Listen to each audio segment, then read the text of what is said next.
Okay, so we should be live. Hello, everyone, and welcome. This is our Malice live show discussion, and we are just discussing the first book of the Faithful and the Fallen series by John Gwynne. I think we've got a mix of people here who have read it and have not read it, so we'll, of course, do a non-spoilery bit and then go into more in-depth spoilers in a bit. But as we kind of let people trickle in, let us know in the comments if you've read it or if you're here just for the first bit.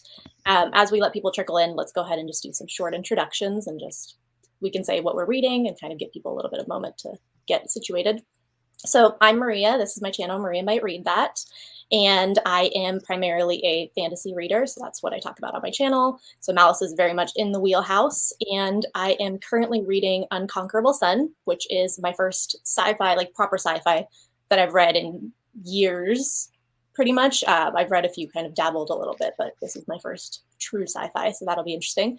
And we do have a live show discussion coming for that next weekend. So I guess I'll just quickly announce the times for that. That's going to be on Sarah's channel, Bright and Bookish, and that is going to be, it's the first book of our book checkout book club that we've started. It's a bi-monthly, almost said bi-weekly, bi-monthly club, and we read a book one month, then we have the discussion the next.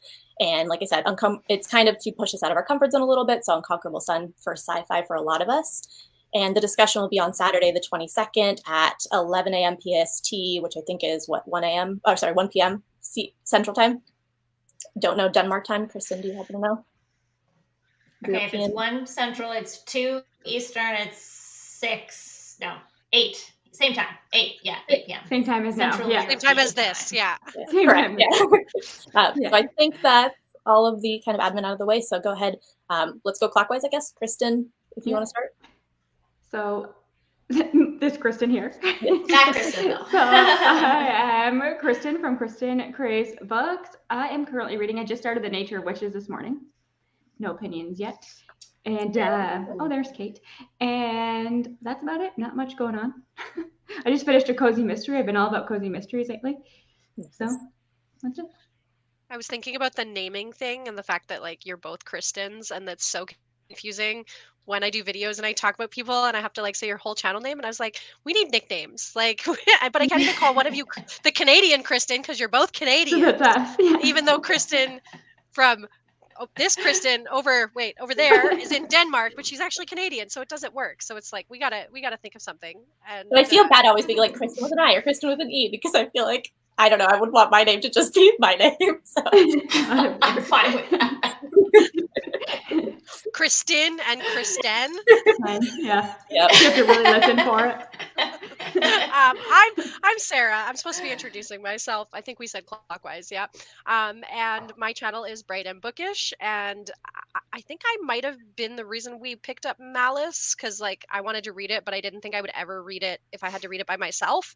So we like kind of talked about it for a long time, and then we were discussing it on my Discord. This is not the typical kind of fantasy that I read. I do read fantasy, but I'm much more into like historical fantasy or urban fantasy. This like sprawling epic, lots of warrior type stuff is not typically what I read. So that was kind of an interesting experience this time reading this book. Yeah, what am I reading right now? I've got a lot of things on the go. I am reading The Nature of Witches on audio. I am also reading on audio Legend Born by Tracy Dion, because the sequel comes out November 1st and I have an arc, so I want to get through I want to read them back to back kind of thing. So I'm reading that. I still haven't finished Babel. I'm like 70% of the way in. I read another 10%.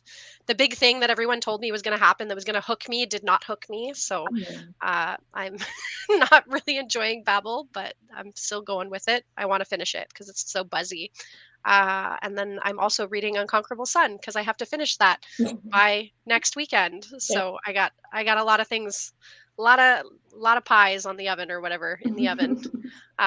Yeah, so that's me. Perfect. So I'm Kristen also. Kristen from the channel Kristen is Fully Booked. And again, my channel is also mostly fantasy with some fantasy romance and some contemporary romance and sometimes YA. But again, YA fantasy. I am currently reading Unconquerable Sun as well, which I also have to finish for next weekend. I think it's doable. I've got I think 4-ish hours left on the audio. Wouldn't recommend as an audio. Side note, unless you read a lot of hardcore sci-fi world building, I wouldn't recommend this as an audio. But I'm also listening to A Strange and Stubborn Endurance by Fox Meadows on audio as well, which is a male-male political fantasy romance. So far, so good. I think that's it. I don't think I've picked up an ebook or a physical book since I put this one down. This was the last ebook I had on the go. Oh, but I just took out A Prayer for the Crown Shy from the library. So I'll probably Reading pick that that up next month. soon. I read that earlier this month in between when I was really sick with COVID. I just needed something easy on audio. And those books there's no plot in that one or the first one. So I didn't have to worry about like following a plot, which is why that happened. So yeah, I'm saving that for next month for short read. Okay, so also wanted everyone to be introduced to Kate. Kate is a usual member of our group and will be there for the Unconquerable Sun live show. We love Kate. Kate unfortunately didn't finish Malice in time, but is here to chat for the spoiler-free section and will be letting us know what Kate thinks after she finishes. So, and then Hannah says that we should just go with channel names for Christmas. So long. And then I get them mixed up. I get them mixed up, always. You just say All fully booked. I actually do the same thing where I also like accidentally say for myself sometimes that Kristen craves. I'm like, no, wait, and then you can just say like fully booked Kristen or something. Is that shorter? Or like KK for Kristen Craves. You could just be KK. I don't know if that would bother you. Canadian Kristen and Denmark Kristen.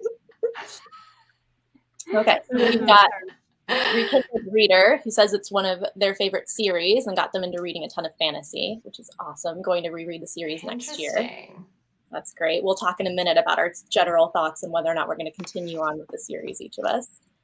Mel dropped by, wasn't able to stay, but we'll be watching back. I know Mel has read Malice and loved it. Her profile picture, she's hugging Malice. So I'm Malice, guessing that's perhaps there's some love there. Oh yeah, Mel, yeah. That's appropriate. Hannah's here, as we already said. Hi, Hannah. Excited to chat with you. I know Hannah also loved Malice. Emma has not read Malice yet, but is here for the non-spoilery bit. Hi, Emma. Hannah is currently reading Ruin, which is book 3 of The Faithful and the Fallen. That's 3. Okay. All right. And then, yes, hi, love you, Kate. Really sad we can't have you, but we're happy you're here to hang out. Okay, so I guess let's go around, give a general star rating or rating of any kind if you give it. If you don't, feel free not to. No pressure, Kristen, from Denmark. It'll be out of 10 or 100. I will give it something %. Yep. And if you do give ratings, give a rating and just let us know overall spoiler-free thoughts, what you thought about it.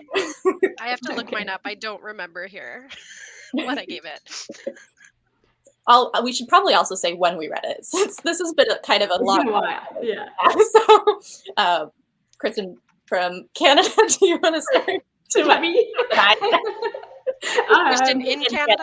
In Canada. I read this half in July. Then we had the T. Kingfisher readathon. Then I finished the rest in August. And I feel like my rating over time has changed a little bit. I think it's like a 3.5. Mm-hmm.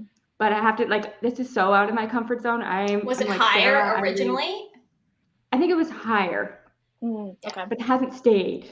Mm-hmm. Yeah. And I think maybe I should have read the second book right away, that kind of thing. But I just can't do that.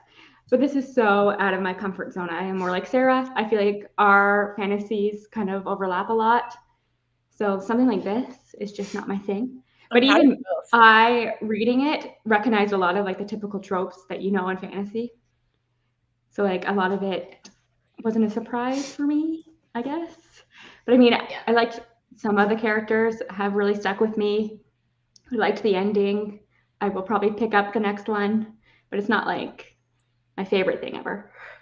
But apparently it gets better. So I'm hopeful about that. Yeah. I heard this. Continue on. I do, yeah. Eventually, we'll see. You know, me and series, and then this book is huge. Next summer, when you get to your series in the summer. Live show. Yeah, I didn't even wrap that up yet. I learned that series don't always work for me. So I had to look up this book has not stayed in my brain at all. I read the first 10 pages in July, and then I read the rest mostly in September. And I gave it on Goodreads a 3-star, which I think that feels about right. Like I don't think there's anything wrong with this book. I just don't think there's anything that stood out to me as like, oh my gosh, like most amazing fantasy I've ever read. I did used to read when I was younger a lot more of this style of fantasy. Like when I was in university, this was the type of fantasy that I was really interested in and read a ton of. I just think my tastes have kind of moved on from this a little bit. I also think there is a little bit of like, this is like a debut, and I think you can feel that in some places that like it's not as tight as other fantasy that I've read, in terms of like there's some repetition, and the characters aren't always as differentiated as I would like them to be. I didn't really find the character voices, considering it's a multi POV, I didn't find them to be unique enough to like really remember who was who, other than by like who they were with and what they were doing. Like if you just pulled out a random paragraph, I wouldn't be able to tell who was who, I think. So that kind of wasn't a super great thing for me. I don't think I'm going to continue with the series. I'm glad I read this one and tried it. It just wasn't super exciting for me. So I do want to try Hunger of the Gods by John Gwynne, though. I think that's what it's called, right? The newer series. Shadow's the first Shadow one. of the Gods. Okay. Mhm. Because that's like his newer stuff, and I've heard that there's women characters that play a role in that, whereas Yeah. like they're really Yeah. it's all dude bro warriors in this, which Mhm. like yeah. So far. In this particular Yes, the book, first yeah. one. What I've heard Yeah. from Hannah is that unfortunately in the second book, it actually almost gets more like stereotypical female characters where they're very like male gaze ridden. So I think that's something he improves on as he becomes, but it's something, yeah, maybe the series wouldn't do what you wanted it to do. Yeah. All right, Kristen. Yeah, I think I gave this a 3 on Goodreads, and I would say like a low 3. It's like a 70.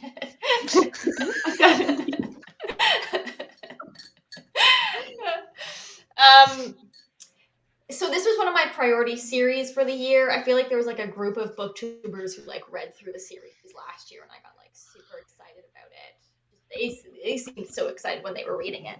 But I would agree with Sarah in that I feel like this is very classic, like epic dude bro fantasy, or like what Taylor would call bro fantasy. And I used to read more bro fantasy, and now I feel like I love so much more like fantasy that's like a little bit like more modern fantasy. And not that this isn't like non-modern, but it's like traditional. It's more traditional. I read it. I think I started in July and I finished like 2 days ago. Like I really, really spread this out. I think there was a time maybe like August and September where I read like a more solid like chunk of it. And I think like mid-September I basically like stopped. I was reading other things that I had to read at the time. And I think I was at like the 90% mark. Like I had like Scribd was telling me I had like an hour left sort of thing for like the last several weeks. So I finally had to pick it up and finish it for this week. And I mean, like I was able to figure out, oh, right, this was happening. Like it wasn't like there was huge gaps in between my reading, and I was never like overly lost, but I probably don't recall fine details. If there were like hints or things like that, or like how all the different kingdoms are connected and stuff like that. Yeah, I think that you can tell that this is a debut, and I think it is similar to Shadow of the Gods, which is the only other John Gwynne book that I've read, in that like it's clearly written by the same person, but definitely that one has a lot better quality writing and I think better storytelling, whereas this one is a little bit fumbly at times, or at least it feels it. Like it feels like a debut in that sense. But this, knowing that this was like a priority series for me this year, which just means I had to start it, I did know that people generally felt like it wasn't, that it got a lot better the rest of the series. So I feel like I came into Malice expecting to feel this way, and willing to give the second book a shot. Like that's always been my thought process. That I was willing to like wait it out until book 2 to like really make a decision if it was worth it. From what I hear, amazing series overall. So I think I will continue. Like I do still plan to pick up the next book, but it's not a priority.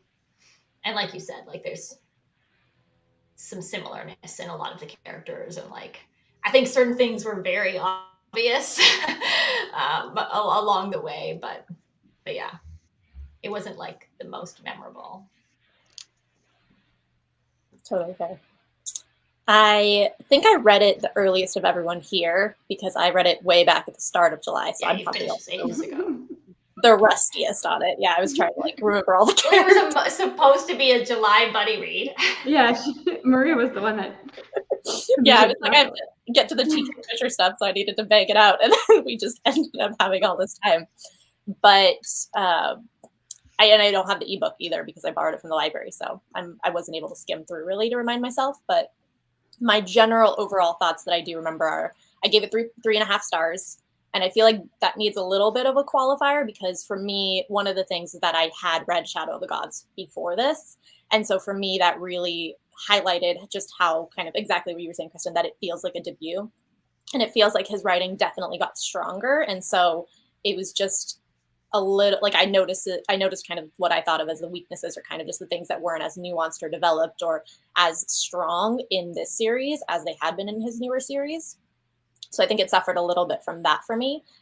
And then I also like the last 200 pages were probably 4-star level for me, but the first 400 were very much set up. I felt like it was setting up a chessboard and it was like putting everyone where they needed to be. And I just thought it was more dragged out than it needed to be. It was a bit more too much setup and kind of not the tightest setup, if that makes sense. So I was bored or I just didn't connect to it for quite a long time. And I do agree with Sarah where I think the characters aren't as kind of fleshed out and nuanced and individual as I would have liked. It's a lot of POVs, a lot of kind of name dropping at the very beginning for like first 250 pages that you get a lot of names thrown at you, a lot of POVs. And they weren't different enough for me. I would say there were like maybe 3 main central ones and then everything else was kind of a blur. And then the other qualifier I feel like I should say is that for me, I just feel like I'm trying to figure out how to phrase this best. Lost my train of thought. I heard a lot of people say, I actually had heard the opposite of you, Kristen, fully booked, that people raved about this first book and gave it 5 stars. So I was expecting a really strong first book. And that kind of set me up. A lot of people specifically what they said is that this series really kind of messes with your thoughts of who is good and who is evil in it because it's the setup of like good versus evil. And so it's this idea of like I specifically heard people say that you're guessing the whole time of who's on which side. And that's I know. Prologue literally tells us who the bad guy is in the prologue. Well, Evness, but between the other two, who's going to be the obvious, bright star? It is obvious. Black good guy. We don't know who the prophecy chosen one is. Yeah. And maybe that gets fleshed out more, like maybe spun more. Or the other thing they might have meant is like the characters themselves are constantly questioning because there's characters who think they're the good ones, but all right, for us, we're clearly like, you're the bad guy. Yeah, but that's not how I understood it, and that's not how it was presented to me. So I was expecting this more ambiguous kind of, yeah, exactly. And so instead it's like very clear, you're the chosen one, you're the evil guy. And that for me was one of the things that really lowered my rating and kind of my enjoyment. But that was also expectations I brought into the book. And we can talk in spoilers when we get there a bit more about like specifically who is on which side, but that was one of the biggest things for me. It's a good reminder. I normally don't mind. I don't mind the like good versus evil thing in books. I actually think I probably prefer that because I don't read a lot of like grim dark or things that are like morally gray. I don't particularly like a morally gray character, but I just, like you said, I just don't think the characters were nuanced enough in this, even with the like good guy, bad guy paradigm. Because even within like what makes a good guy, I don't think we had in this book. And like, how do you feel about like the chosen one? Because I feel like it has a chosen one. The trope. To it as, like, because of the prophecies and things like that. But there's 3 characters that you're not really sure who the chosen one is, right? 3. So I think it's very clearly one. But you kind of know. well, but Are I you think that's putting what the John other- Gwynne is trying to That's okay, convince you that wanted, you yeah. don't know. I mean, Yeah, but I don't think he did. not Okay, spoilers that was here. a fact. I think John Gwynne yeah, was okay. trying not to write a chosen one trope. I think he was trying to be like, here are these 3 different characters, and we're going to follow them, and I'm going to tell you that there's a chosen one, but I'm not going to tell you who it is. But I think there is some obvious. I mean, by the end of the book, you know. But yeah, we can't talk spoilers. We'll talk spoilers later. No. But in terms of 3 versus 2, are you putting the K guy in the mix? There's Castell? the Castell and Ban and the guy who's with Veritas, right? Yeah. Okay. Yeah. Okay. So I feel like I never. Veritas. Yeah. I'll I didn't have circle back Castell with- as like a possibility. I sort of had like a. What's his role? I was liked gonna him say, better. There's like a prophecy bit that I thought was way too obvious because It was even obvious. if we're setting up 3 as like the chosen ones, there's one that has specific things. I was texting Cassidy, who, by the way, hi Cassidy. I was texting her about it because she'd read it, and I was like, literally, this is like out of the prophecy, which I'll mention when we get to spoilers. But I was like, how is this supposed to be? Like, it's laid out for you. I feel like. Yeah. But I think I think John Gwynne, my sense reading this was that a lot of the stuff that John Gwynne was doing was under the assumption that we wouldn't know who the chosen one was. And don't give yet us a prophecy. I don't know. That's and that's where I think this feels like a debut, where like I think the author maybe did something that he shouldn't have with the prophecy, because also like the prophecy doesn't happen until 20% of the way into the book, which that first 20%, in my opinion, didn't need to be in this book. It's pretty slow. It's a very, very, very slow start. And it's just everybody living their lives. Yeah. I originally started this way back in the spring. I forgot about that, where I tried putting on the audiobook, and I was just like, no. I got like a decent amount into like I don't know, maybe 200, like a pretty significant chunk of like the setup on the audio, and I was like, I could not tell you any of the country names, who the people are. Like, it was so, and I had to put it down. But then when I read the ebook, rereading the setup, I was like, oh, I probably could listen to the audiobook now. Like, I had that feeling, but it was a lot of setup. Yeah, like I immersion read it, so I felt like that helped because I did like the narrator. Yeah, I agree with Sarah, where I think that I'm used to like chunky epic fantasies doing that slow build up, but a lot of it was just hanging out with the characters, like especially Corbin's POV. A lot of it was just like living his farm life and going with his daily life activities, and it didn't even feel like it was getting bullied. Yeah, it's not like a typical trope to like the farm boy character in fantasy. I feel like it's just there's a lot of, and I'm not even. He's not a farm boy. He's the blacksmith's son. But he's he's the trope of the farm boy. He lives. Yeah. He reminds me of, if I don't think any of you have ever read David Eddings, but the Belgariad, the first book, Pawn of Prophecy. There's set up similar in that we're like with the farm boy who is Garion, who is like the main character later on in the series, and he's living his best life on his, he's not really a farm boy either. Like his aunt who takes care of him is the she's in charge of the kitchen in a castle, and like he's just living, it's that very provincial life kind of thing, and then something happens and it turns his life upside down kind of thing. But like in this, we got, what is 20% of this book? Like how many pages is in this book? Like it's over like 600, right? So we got like hundreds of pages of just like life. And I didn't really think that it served the characters enough. Like I feel like we could have got those relationships of like the bully. Like we got that in some of the stuff later in the training grounds, and like with some of the other characters, like the two, like Castell and his cousin who don't like each other. Like we get that later on. Also we get, so like we don't need it set up at the beginning for it to feel like, because we still got it later on. And I do think Ban was my favorite. Corbin, they called him Ban, which I thought was kind of funny nickname for Corbin, but I liked his stuff the best. And that was because he had the only interesting female characters in his parts of the book, because we had his mother, we had the witch, right? The healer chick who was always around him. We had his sister, and we had the princess, and they were all in his stuff. All the other dude bros were just hanging out with other dude bros. And I just, I Well, we're like still together. Castell and his like mentor guy. But that's still a dude bro. He's like warrior, old grizzled dude bro. No, but I enjoyed that. But I Yeah, thought liked actually him the too. turnaround It's a thing. from Castell when we first meet Castell, he's just like, I'm really angry, and like this like random mercenary like says something to him. He's like, oh, the jail get to you too. Like he's just like, you're like, what? And then the guy who's like his buddy, like mentor guy, has like a very, very short talk with him about like, hey man, like this is in your head. Like it just doesn't have anything to do with you. You're selling yourself the wrong way. And he just like, oh, right.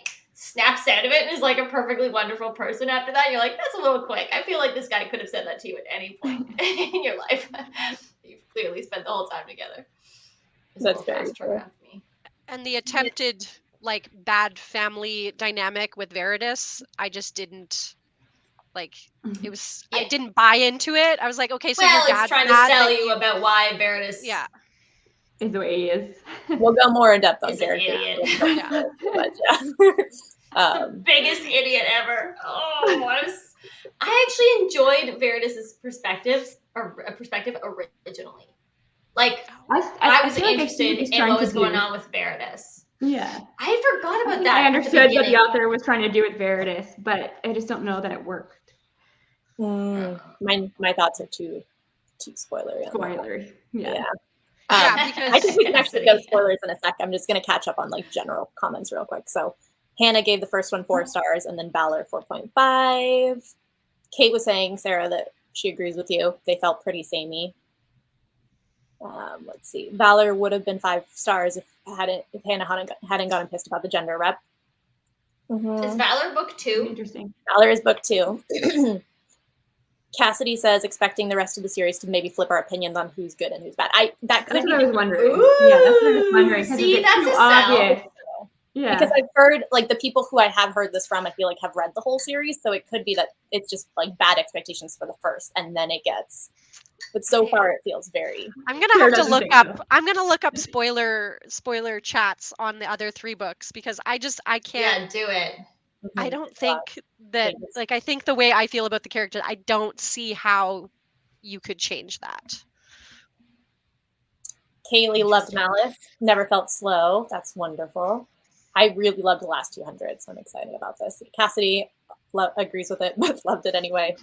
That's how I feel about my favorite books. I'm like, I see the weaknesses, but Kate didn't mind hanging out with the characters, needs them to feel less similar. Feels like same thing over and over.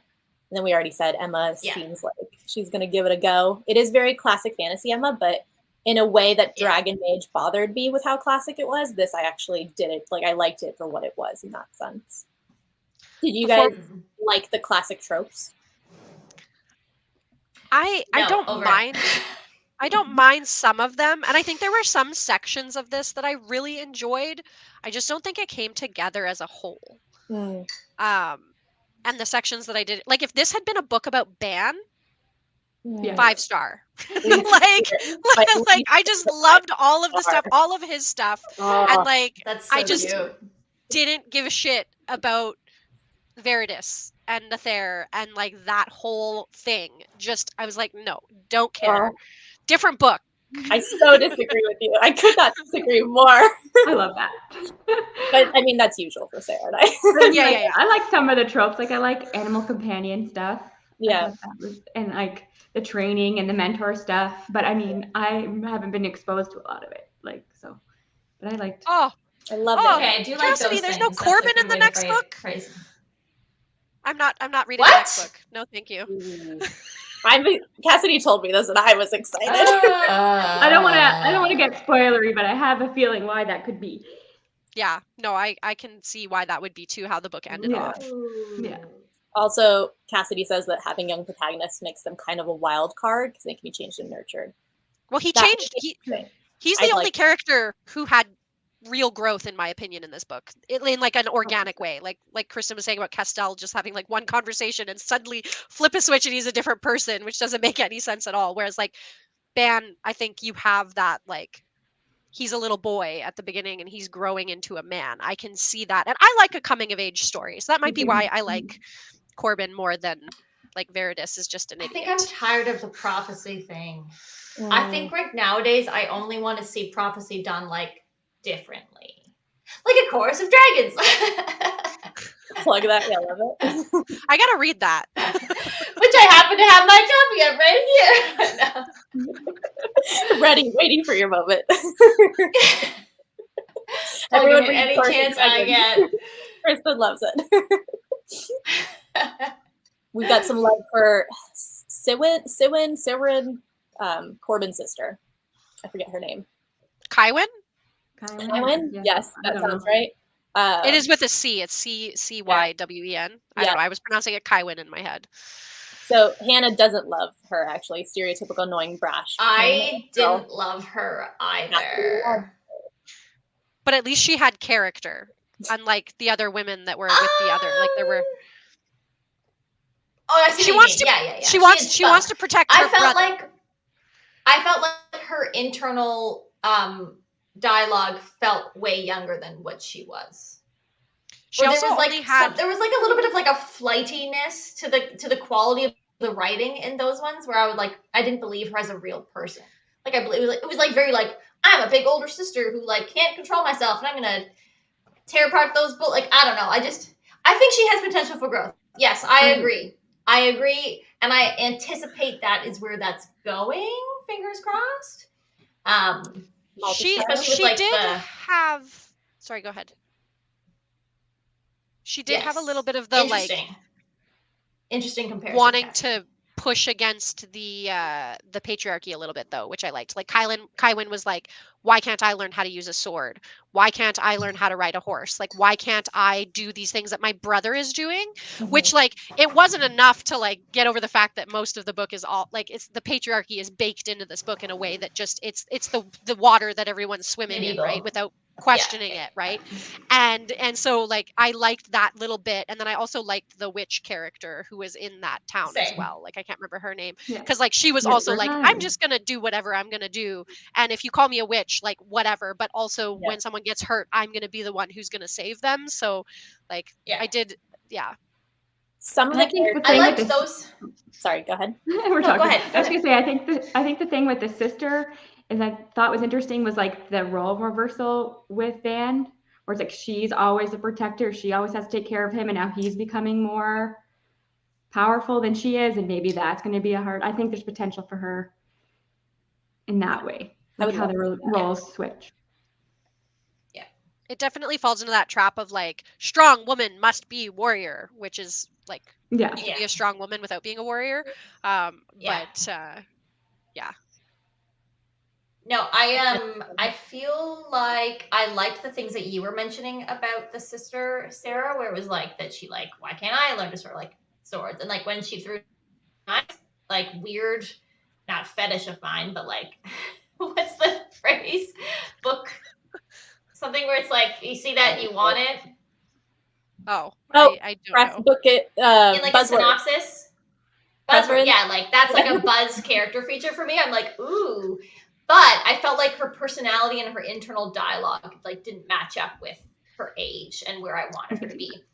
I was trying to look, and she really didn't have that many point of view chapters. Like maybe like 3. No, pretty light. Yeah, pretty light. But I didn't find the friendship with the princess believable. So in the first Should I hear it done, guys? For a couple specific reasons, I think, so that we can stop. Well, this is really early on though. It's like the first time we meet the sister, and she like they're at like that the wedding or whatever, and they like she somehow gets introduced to the princess, and it's like, oh hey, and they like become best friends immediately. And you're like, you've lived in the castle your whole life. You're not just meeting this groom. I don't get it. And then I didn't like that the princess was like always telling her like very, very secret backdoor stuff that was going on. I'm like, should she be telling them this? Like, no, definitely not. That was like a big pet peeve of mine. I was just gonna say, spoiler free bit, that some of the characters felt like tropes to me in and of themselves. Like the stable master, who's like Corbin's mentor, and then the witch that you were talking about, Sarah. Like some of them felt like they were there for the purpose of like, I am the healer, I am the mentor. And that happens in classic fantasy, which is totally fine. That doesn't bother me. Yeah. They're like archetypes or whatever. Exactly. Yeah. And notice we're all in Dan's perspective. All these things we're talking about. That's very true. A lot of Yeah.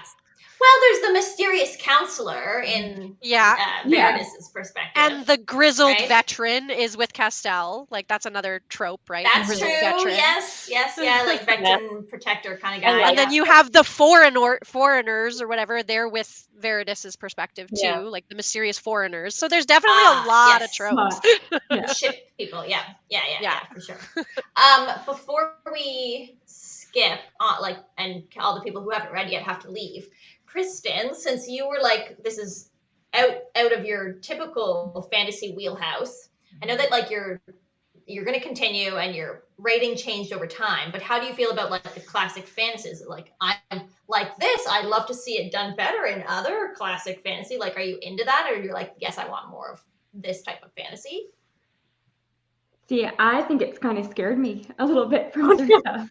That's not what your reading vlog didn't give that impression. I know, because I was like, okay, I can like epic fantasy. That is what I learned. Here's I'm fading. But now as time goes on, I'm like kind of dreading it.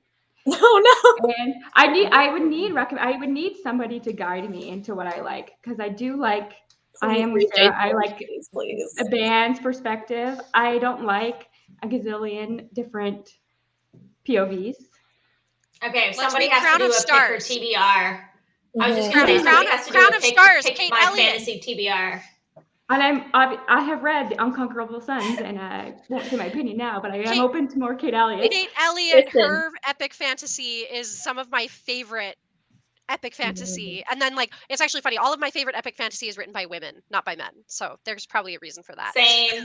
Most of my favorite. What I would want to, like, it's these ones that, like, as you say, like the dude broad. I don't know, that's kind of, all that scares me. Like, I read Game of Thrones years ago, struggled through that. But like, there are, like, I do like the mentor mentee stuff. I do think I can get to that. Yeah. But I think there's a million POVs in that. I know Emma, who might not be here oh no, Emma's still here. Emma loves Kate Elliott. I love Kate Elliott too. Yeah, let's be a fan. Write that down. Let's write that down. Kristen, I was gonna say Kristen with an I to my this way. We should do like a switch where you make me read romance, you pick my romance TBR. We should do that. I would love that. I feel like I need to pick what romance I should read. It's like a lot of the fantasy I read is like YA. I've noticed, like that Vicious Grace that I know you liked. I love Vicious Grace, so I like that kind of stuff. I don't know. Maybe I should try like fantasy romance more, but I don't know. I don't pick that up either. That's fantasy romance. I don't know if I would like it. It's its own thing. It's called it's its own subgenre for a reason. It's not the same as other fantasy. Yeah, no, it's just like it's romance in a different setting. You know, exactly. And they don't do the setting very well usually. They don't flesh it out like the world building or the way that you would want it. Yeah. Okay. And they don't have time for either. So it's like a subpar romance and a subpar fantasy plot. Fantasy, which that's not. Just my opinion. I feel like except for the Bridge Kingdom. Except for the Bridge Kingdom. Check out the Bridge Kingdom. I feel like Sword Heart. Oh yeah, I guess. Well, to be determined on if it's good. Yeah, I'll wait for your review on that one. I feel like YA fantasy for me is what romance, like what I want from fantasy romance, where it has that level of romance, but it's the level of fantasy that I want. Yes, I that's agree. Where like this Vicious Grace would like that's what I was. That's what makes me think I could like fantasy romance, but that is why it's its own. I love that. It leads more romance. Have you read Sarah J. Maas? No. Interesting. No. All right. I don't know if that's the road I want to go down. Malice. Reel it in, Mara. Yeah, Malice. Well, we can talk after. Okay, so anyone have any more non-spoilery thoughts before I switch us over? Also, Kaylee any comps that anyone has? Wait, hang on. Before we do that, I just want to say that any of our opinions about any subgenres, like we're not trying to yuck your yum. If you like those things, it's a preference and a taste thing. It's not that fantasy romance is bad. It's just that it's maybe not for us. Yeah. Kaylee, bear in mind, I was thriller and horror. It's just me. It's not the genre. So I think it's what you're looking for from the series, from the like genre. No, I I keep reading them. I'm always looking for the right I'm always looking for a fantasy romance. I keep trying. Oh, no. They just Yeah, cute. it's not fulfilling what I am looking for out of. Is that Canadian? I feel like No, it's from a podcast that I I've listen heard- to. They I've say saw it that all on- the time. I was gonna say, yeah, it's. Oh It's my the gosh, the stuff- Biblio something. No, they say it on Stuff You Should Know all the time. There's the two guys that host that. I don't know what their names are, but I listen to Stuff You Should Know, and they always say, "We're not yucking your yum." I don't know. They're American, I'm pretty sure. So it's really good phrase. There's a book podcast that I have listened to that also says it. Emma, thanks for hanging out. Let us know if you read Malice. I'm kind of curious. I think, Emma, you would like it. I feel like it has those classic tropes that you would actually enjoy more than I would. And you need the characters a little less than I do. So I think you would like it. Just take it. Yeah. I came up with it. Yep. I It's said all- it here on the internet, therefore it's true. It is. Yeah, copyrighted. I'm the first person that ever said this. Kate, yeah, keep us posted on your thoughts, whether on Discord or WhatsApp or just in the comments of this. Let us know what you think. Final thoughts when you're finished. Okay, with that, with no further ado, spoiler time. If any of us can remember specifics enough to spoil anything. I didn't want to go into this in the non-spoiler part because I do feel like even though it's obvious, in my opinion, who the bad guys, good guys are, I don't want to like. Yeah, but when you say that, then people know when they pick it up who you're talking about. Yeah. But for me, I actually thought like the reason I didn't like Corbin is because he felt too heroic, which I feel like is something I've never said. I love heroic characters, but I like hero characters that have a reason and like there's more behind their ideals, like why they are the way they are. And for him, sometimes he was doing things that actually actively didn't make sense for him or that were like actively he had no stakes in. He was just doing them almost to be the hero. And then Veritas, so I'm the opposite, I think, of almost all of you probably, where I loved, my favorite POV was Castell, but I loved Veritas because he was, to me, the most ambiguous. He's like the one that I expected the rest of the characters to be like, where I feel like he could go either way. He could either stay loyal to Nether and like go and become on the bad side, or he could all of a sudden, because he questions a lot of like, is this the, like, am I following the right person? I feel like he could also become not the chosen one, but maybe like go onto the good side. So I liked that ambiguity. I think there was some more ambiguity towards the end that I was like, yeah, okay, this could be interesting. But it's just like the middle section where he was just like drinking the Kool-Aid, and I was just like, you. Whereas like at first I really liked that POV, and then I actually just couldn't stand the presence of Nether in those chapters. That's what Sarah said. I didn't mind Veritas. Yeah. I didn't mind Veritas at first. I hated Nether. I was like, this. Yeah. He's a character. Cassidy, I'm scared. Sorry, I just saw that. But I want to talk about Ban some more because we all know that I love Ban. He's Luke Skywalker. He's Luke Skywalker. Yes. He's the farm boy. He's the chosen one. He's going to go off and save the universe. And I knew that right from the moment he was introduced. And I am down with that. I am okay with that storyline. That's what gives me those like, oh, this is the classic. This is the hero's journey. I know the beats, and how is the author going to play out those beats? Because I think that's the thing, that when I read something that has like those obvious tropes, it's finding the places like where the author has made it their own that I enjoy. That's why I like reading retellings. I know the story of Beauty and the Beast. I know the story. Like when I read a retelling, I know the beats of the story, and it's how the author chooses to weave those beats together and what they omit and what they add that makes it interesting for me. So that's why I loved Ban's character so much, because I was like, he's the chosen one. He's going to go the distance here. We have, the mysterious Gar character, who I also love. Gar is the chosen one. Well, we think, 100%. Yeah. I don't think there's much Gar question. too. There's literally a line in the prophecy that says, I pulled this up because I was like, I will. Yeah, I didn't pay enough attention to the prophecy. Before one, I forgot to say this in like the spoiler-free section, but I loved the theorizing. I just feel like there wasn't enough.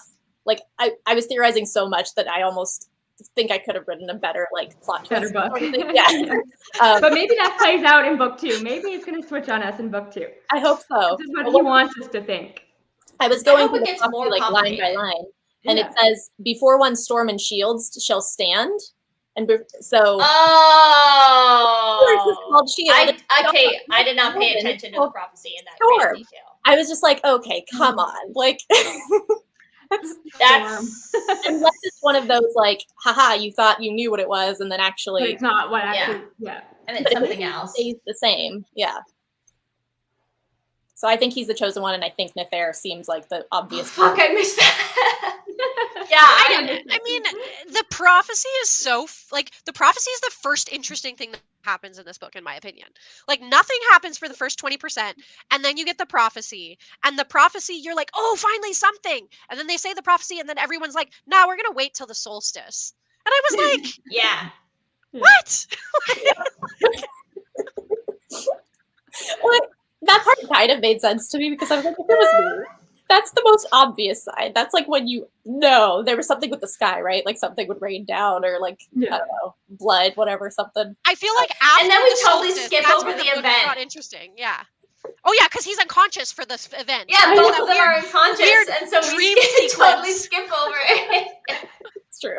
We get a dream sequence instead, and we just get it from both of them being like, oh, apparently the sky went black. Yeah. But how? What happened? Well, I thought it was just an eclipse, is what it seemed like from. Maybe I figured it was an eclipse. I don't remember what it was. Take everything I say with a grain of salt, memory. But I feel like, okay, so like I've lived through eclipses, and it doesn't get like pitch black. No. It's not like pitch black in the middle of the day. It's just like, hey, it's kind of grayish at the moment, you know. But you can see. But in fantasy books, they always talk about it like it's like suddenly night, you know, and you're like, what? I don't know. I think that when you read actual medieval sources, like eclipses were scary as shit because you can see like the arc of the thing coming over the sun, and it's like when you have no concept of what the sun even is, like yeah, that's fair. That's a fair. I think that would be really scary. Yeah. Yeah. This is what I want. If it does this, I feel like I'll go back and give this book like a retroactive, I don't know, There has to be a reason it's so popular. Like there has to have a moment like that. It can't be. But we've been burned is the problem. Like there's other series where we're like, this seems too obvious. They're going to flip it on its head, and then they haven't. They don't. Yeah. Like there's the other series. People do really, really love this series. Yeah. Really love it. And it's 4 books. Like it can't go on like this for 4 huge and they books. they're big. So something's gonna happen. I hope it changes. Gar, the stable master. I love Gar too. Me too.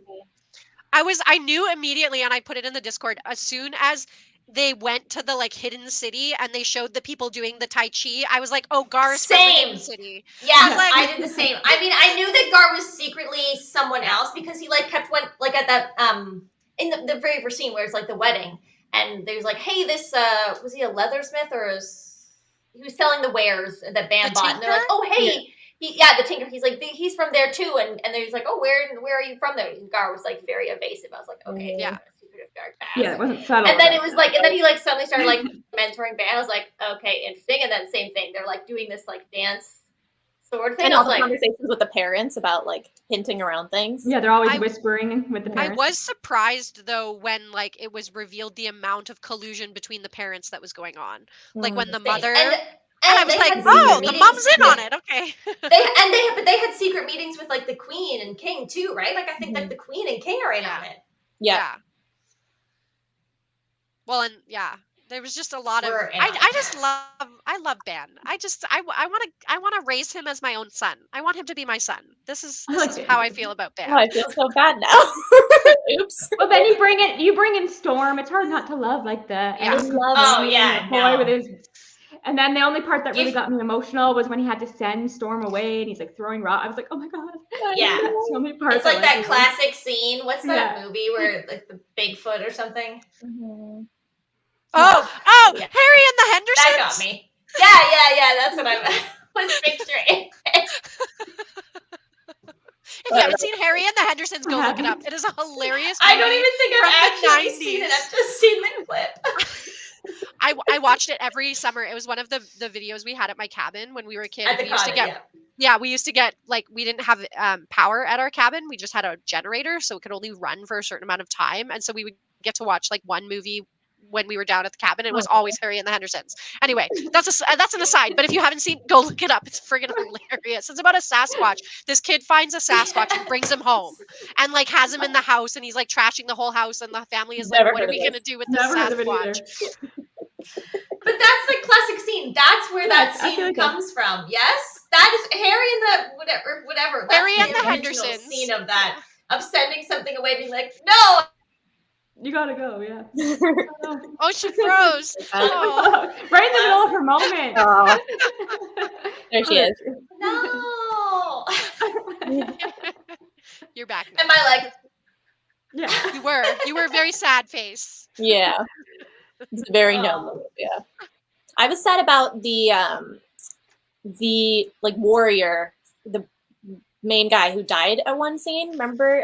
What's his name? That like dies defending when they're kidnapping the princess and Sigurd. Oh yeah. Yes, the The head sister's warrior like guy. boyfriend.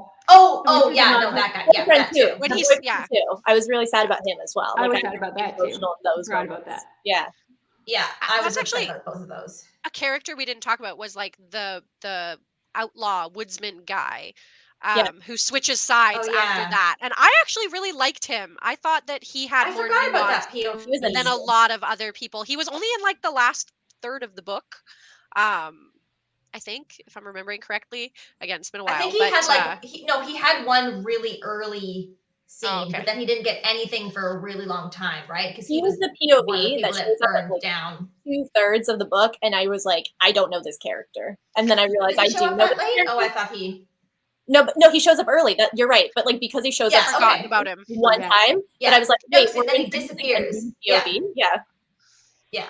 Just like felt There's very. No, so you're right. much I totally stuff forgot that, about that. There are. that- There's, like there's Is so he the many one things that that left- happened in this. is he that the one was- that left Van Gogh? Is that the character we're talking about? Yes. Yeah. Oh, Yeah. right, early on. And Yeah. then And then comes back around. POVs are uneven, but Cassie thought that was fun. In terms of I didn't the mind it. time devoted, I think is what. Yeah, it's not like Yeah, this. like character- Castell Yeah, I know. has like nothing. He's my favorite. Yeah. I love him. Is Castell like alive? He's got to be alive, right? He's not- Otherwise, he played no purpose in this. Yeah, what was the book. Yeah. point? Yeah, what was the point? I'm gonna be so It's mad. got to be. I know that Ah. his veteran guy has a POV in the next book, so he's alive. But like that makes me worried. Oh. But like, what was Oh, the point in having Castell? Like, Castell's got to be like mortally wounded somewhere, and will come back in the second half. Or is it just to introduce that character? Because we needed Just to bring make that character? JL a bully. Bully. And because Veritas, his questioning is like his friendship with Castell. So like a lot of his moments when he's like, wait, Right. actually, Is that Castell can't be right and Nathaire be right at the That same happened time a little bit because they're quick. telling opposite. Yeah. yeah, I just thought I love Castell so much, Hannah, so much. He's my favorite. Veritas was so like just dumb. That was something I didn't like about Veritas. He just didn't seem like a Right. smart person. Like he just was never he never made smart decisions. Like He was even loyal. no, but like you can be loyal and still be smart and be questioning and be like, this is the wrong decision, but I have so much loyalty that I'm going to make the wrong decision. But that's not the way he's written. He's written as, But well, I don't Veritas know if has this is the right decision or the wrong decision, but I'm No, loyal. no, but so.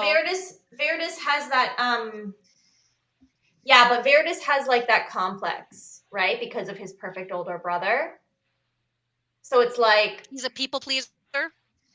Well, and his, I think he father- doubts himself. yeah, Right? he would never Because- have. and it's I think that's what it was trying to do with the family thing of be like, this is someone who's going to follow the leader, and he's chosen Yeah. Nathaire as his leader, and so Nathaire he's is, like, the first committed person to. that like shows him loyalty or like shows him affection, so he kind of imprints on him. But Like, well, that's There's a what- character Well, in the main character in one of Juliette Marillier's books is like that, where he's like always told he's like dumb but like a good fighter, and so he like has trouble questioning decisions that he from people he sees as smart. What He's series? like, oh, is that must be right because that's the Wolfskin one. It's the Saga of the Light Isles. It's a duology. It's like a I didn't two separate. It's like mind companion. Veritas though until he made the decision to kill the other king. Like the king that supposedly killed Nathaire's father or whatever. Yeah. When he made that decision in that instant, I was like, no, I'm done with you, Veritas. You are dead to No, me. no. But there was a voice in his head that made him do that. I know, but that's such a cop-out. Yeah, like what? I Like, know, why do you I think a magical agree. voice makes you do it? I don't Like, No, make I a agree. decision, But I think Veritas. it was showing us that the bad guy, I don't remember the god's names. It was showing us that the bad guy god is like whispering in their heads. He's clearly Yeah. whispering in Nathar's head. And I think he's whispering in Veritas's too to support. Because Veritas was not going to do that. And then suddenly it was like, I forget the word, but it was like, quote unquote, rile him up, you know? Like, you must kill him. And so he does. It'd be interesting if he was actually the like bad guy and that Thayer just thinks he is, but like actually he's there to like get Veritas to be the, I don't know. I feel like Nathair's disposable to the god. Like, I don't think, like, that's the sense that I got, was that he's just not that important. Because he kept saying, like, I've got my options. Yeah. Right? And all the times that he was talking to Ban, like, trying to convince Ban, he's like, I've got options. Like, I don't need you. It did feel a little bit like God versus the devil in the weird, like, dream sequence, which, like, I'm not super into that kind of religious overtones. It was angels versus demons, but also giants. Do you guys remember if Nathair has POVs? I can't remember this. I feel like not, like, explicitly, maybe? Okay. Then, yeah, Cassidy, I think you might be correct. Kywin. Through Veritas. Okay, I have a question about the guy, I forget his name, that Nathair is, who's from the Sailor, not the giant, but the guy that's with him. Yeah, I know who you're talking about, but what is his name? Okay. Somebody in the comments help us out. Somebody characters. Anyway, that guy. Give me more context, please. Hold on. The one who's with him? So it's like when they first have the meeting, when Nathair first goes off to have this like, he's like, there was like a spy. The secret meeting. meeting. They like first go off. And it's a secret meeting. It's that counselor guy from the other isles. And then he turns out to like, be some like, with the magic. So when they go to meet the... Wait, is he the one who's the name? Famous... Oh yeah, and he is the giant. That's right. When they go to the meet, like the sword, special sword people, and he like shows himself to be one of the, I want to say Benelim. Which are the good guys and which are the bad guys? Angels. What are the angels called? Benelim. Benelim? I think are the good guys. And he shows himself. How is it described? Because I totally skipped over that. But then later, when Ban gets rescued, because later when Ban gets, I'm like, I didn't remember like the significant details of how he was described, right? But then later when Ban is getting rescued in that dream sequence during the solstice, it's like an angel that's carrying him away, and weren't the angels like specifically like fighting some of the the bad guy demons? And I'm like, wait a second, how was that guy described? Is he actually as an angel, or is he one of like the demon agents of the bad guy? Devil. I'm just gonna insert my context word for everything. But isn't there even a moment where someone sees through the disguise? I might be making that up, but I feel like someone sees through the. He shows himself. Yeah, that's at the hidden city. He shows himself to be Benelim or whatever, he shows himself. And that's how he convinces them to go to war for Nathair. After that, someone like sees. Okay, but then there's the right. No? Yes, because I think so. But then later, so I think that the Benelim that saved, this is I don't know if this was like obvious, and you're like, yeah, of course that was what happened, Kristen, or if I'm like, I picked something up. Was when the Benelim that saved Corbin was the counselor from Nathair, like the dad's counselor. I thought that too. I thought that Nathair's counselor was like a Benelim and that he was in hiding. That's what I thought. Yeah. And when Nathair first had that meeting, the counselor was like really curious. He was like, what was that guy's color of that guy's eyes? They were like really concerned about the color of the guy's eyes. Mm-hmm. Yeah. And that's why the counselor then leaves to go talk to Gar, because they're clearly colluding in some way with making sure that Ban's okay. I think him and Gar both know for a fact that like Corbin, or they at least believe that Corbin is the actual one. Well, but they did say so, like at the swords, like at the whatever the hidden whatever thing with those swords people. They did say that like some of them had left because they disagree. They've already found. Yeah. Yeah. Yeah. I was just looking at Nether doesn't have any chapters that have his name at the I heading. didn't think he did. Okay. I didn't think. But I don't there remember is- getting a POV from There Nether. had to have been at least one chapter that was with someone else though, because Nether and Veritas split up, Mhm. right? But then that's when he's with Castell. Nether's with Castell instead, right? Because of the giants. Is that how John Gwynne Yeah. got around that? I think so. No, Then I was just looking at. Does anyone remember? Veritas is with Castell, and Nether goes Ventos? to Ban's. Who was Ventos? Anybody remember who that was? Hold He has a Start reading what's happening. one-page chapter. Read the chapter. I tried. Read the chapter, Phyllis. The air was thick and heavy in the roundhouse. Smoke from the fire pit swirling sluggishly around the smoke hole above. Gray light edged the doorway, signaling dawn's imminent arrival. Ventos pushed himself up slowly, not wanting to wake anyone. An orange glow still seeped from the fire pit, enough to guide his feet and reveal the forms of others, members of He's Torrens the Hold merchant trader. or other travelers huddled in sleep. Oh yeah. That was the Tinker. Oh, okay. I 'Cause forgot yes, about because that, no, where it was like a subtle little dig that the Tinker was somehow spying on Ban. Mhm. Okay, because I was trying to You remember. know I did not what? remember Which that. is so What a useless chapter. Eye of the World. I remember that. It was very random. But that's Yeah. very Eye of the World.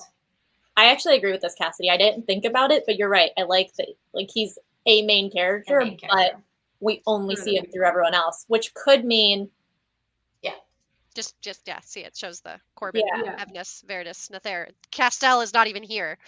I wonder if that means that like maybe Yeah. everyone is seeing him as a villain and he's actually not. But like the things he's doing are villainous. But that would be cool to. But he's brainwashed. I don't think that he's necessarily like. Maybe epilogue. I think he's Like, pretty he quick thinks- to jump to the idea of like, I'm the savior. I don't remember. Like, he likes that Yeah. idea a lot, and he becomes I feel pretty insistent on it. Yeah, I like think he that thinks he, he's like- good. He has that complex though of like he's the king's son. He's supposed to be the king over all the other kingdoms. He's a narcissist. And so when someone comes and says, "You're the chosen one," he's like, "Yeah, of course I'm the Yeah, but I chosen did one. that. That makes perfect sense." Yeah. I'm Hannah, gonna kill my father. you are correct. I thought We it was were really- talking about Calidus, the spy master. We just did not know his name. Literally none of like I don't think. I don't think any of us remembered. Spy Master. I have no idea who Lycos is. I forgot that guy. Lycos isn't he the big giant, or who's the giant? The giant is like Alistair or something. In his eyes. Right. I need a character map. There's no. I know there's not. There isn't in the front of this book. I was looking. There's not a I know them in the Personae moment when I'm Dramatist or whatever reading. it's called. This was cool because it's like he is clearly does think everyone around him is leading him, like the bad side is leading him to think he's doing the right thing, and that's how they get him. But then I still think that's a different expectation than like me questioning it. I think if I had been told the characters are questioning it, that's a different thing going in. But he like immediately, as soon as someone disagrees with him on anything, he's like, "You're evil. Yeah, you should be killed." You gotta go. You're just Well, like, okay. And But clearly, the weird thing is he sort of like threatens it. He's like, I wouldn't disagree with me too much, or and the you fact might that he you might kills his start own looking father, a little bit. Yeah, he kills his own like father. he does kill his own father. That's pretty Clearly, evil. he at killed that the point. father. Yeah. Like he thinks he's the the guy chosen one, was so he's gonna searched. survive no matter what. That Yeah. was the most frustrating scene of how that shook out for Veritas to be like not question that whatsoever. That's when he should have had the voice in his head being like, "You don't want to dig into this deeper." Like, True. how many times can I compare this to Star Wars? These are not the droids you're looking for. Isn't there? I feel like Oh no, I broke Kristen. Am I frozen? No, you're okay. no, you're good. Okay. I agree that scene where where Nether kills the other king was like the most suspicious, but I also feel like nobody else guesses either, right? Well, Yeah, all of the other kings who weren't there are like, I don't think so. I question it. That's true. This is suspicious. and isn't that how come the other king that like when the king from Ban's kingdom goes to visit, because there's going to be the marriage between Evnis's brother's kid and the king's kid, the other king, the whole like machinations with that king was going to complain about Nether king's dad being killed, and then the other Yeah, king being a killed. There's bunch so of them. many kings that I don't know their names. Yeah. And then the other Yeah, king yeah, who's like 100%. Castell's Yeah. king. Castell's king was He like, also this was is fishy. he also And then suspicious, they and then ambush immediately them and that they there's set them like up. Yeah, That's true. yeah. yeah, We they haven't set them 100%. up. talked about Evnis or Rin very much. Thoughts on those two? I don't remember who Rin is. They're both the prologue. Rin is the queen. Oh, Rin is the right. evil queen. Yeah, I didn't and care then about her. Evnis is like Forgettable. the traitor guy who wants to protect his wife or son, and then Evnis is looking for the cauldron, yeah, Yes. and he like agreed to betray everybody to the gods at the beginning. He's the guy who's Save like his the bad family. guy in the Yeah. prologue. Mhm. Yeah. I didn't like him. I don't know his purpose really, to be honest. This is what makes me think this is such like a first book. It's such a setup for things. This is like, Yeah. like even Castell, if he's not on the back of this, I feel like he's irrelevant in the second book. Oh, Like wait, Castell. Cassidy, I have you feel not like- read the whole series? Nope. No, just the first one. Oh. Okay, why is this making me want to read book 2? I Yeah, really because I don't. feel like this is trying to trick you. This is my Do belief. it. I hope Do so. it. Fine. Maybe next year in July. I got things I want to read first. Cassidy, you should read it and knock it out November, and I will. Honestly, I feel like if I read a synopsis, like a spoilery synopsis, I would feel fulfilled. So long as I knew, or like I need to corner someone same. who's read all the books and just ask them all my questions and be like, so here's my theory and here's what I think. Tell me what happens. We'll come. I'll circle back. I don't know though. That many page count, like that's a lot of. Tell me what happens. Hannah says waited 4 to 5 months. It was confused, and that's why she only waited 2 months to start Ruin. I was planning to read it right after we did our live show, but our live show took 30 months.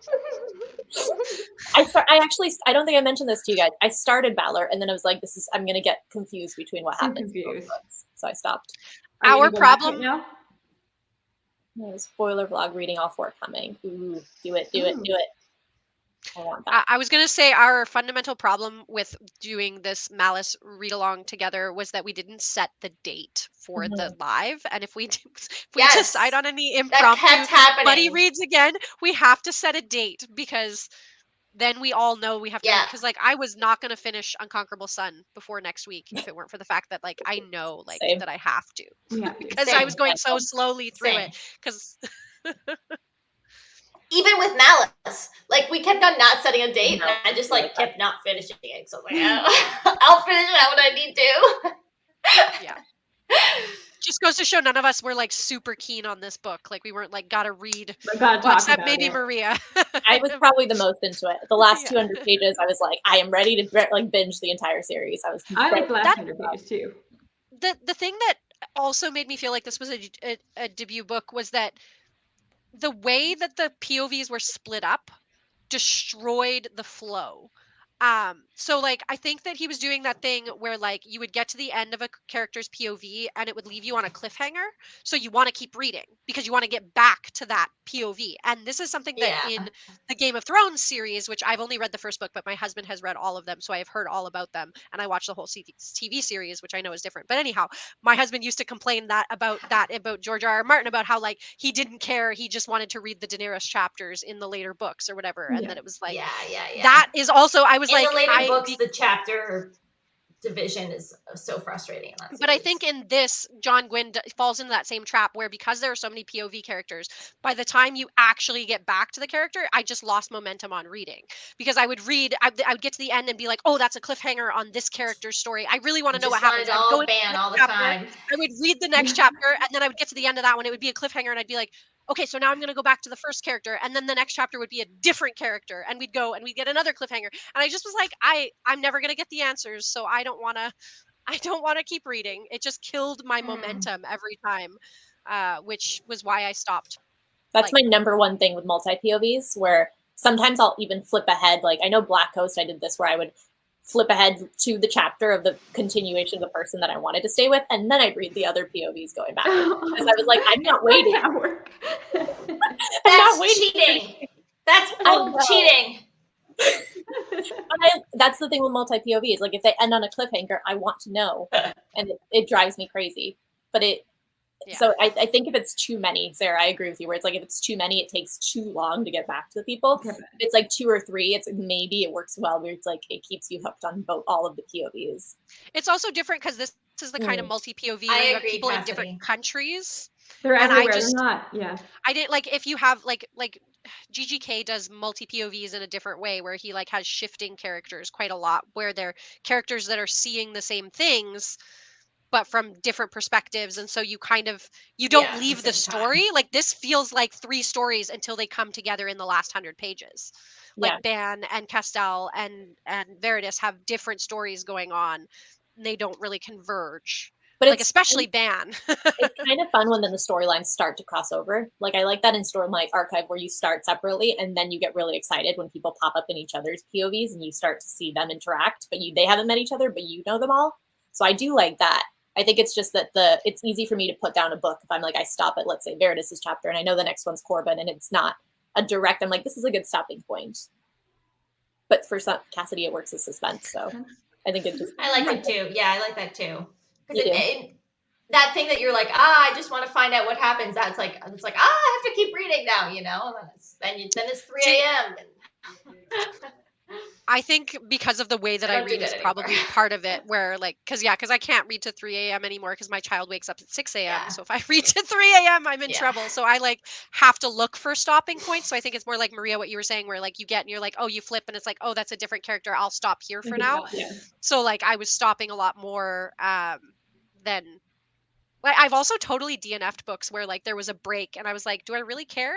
That happened with an Alex E. Harrow book, the one I can't remember what it was called, with witches that like Once and Future Witches, and it was divided into 3 parts. And I read the first 2 parts, and at the end of part 2, I was just like, do I care enough to go into part 3? Nope, DNF at 80%. Like, I love that DNF life.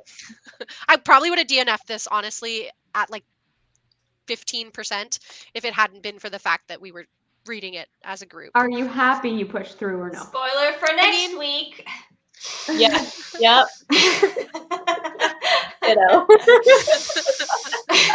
You know what? And that's totally cool. I'm not like I'm gonna spoil my thoughts on Unconquerable Sun. I'm having a hard time with Unconquerable Sun. But I love Kate Elliott's videos recently. I love Kate Elliott's world building, and I just don't like space opera world building, I think is part of it. And so Unconquerable Sun isn't ticking the boxes that her other stuff ticks for me. But I mean, I'm happy that I get to hang out with you guys and talk about this. Like that's what makes me happy. Like having read this book, does it make me feel good about my reading life? Like not particularly. I mean, it just solidifies in my brain the fact that like the fantasy YouTuber world, I'm just not, those books are just not the things that excite me. Yeah.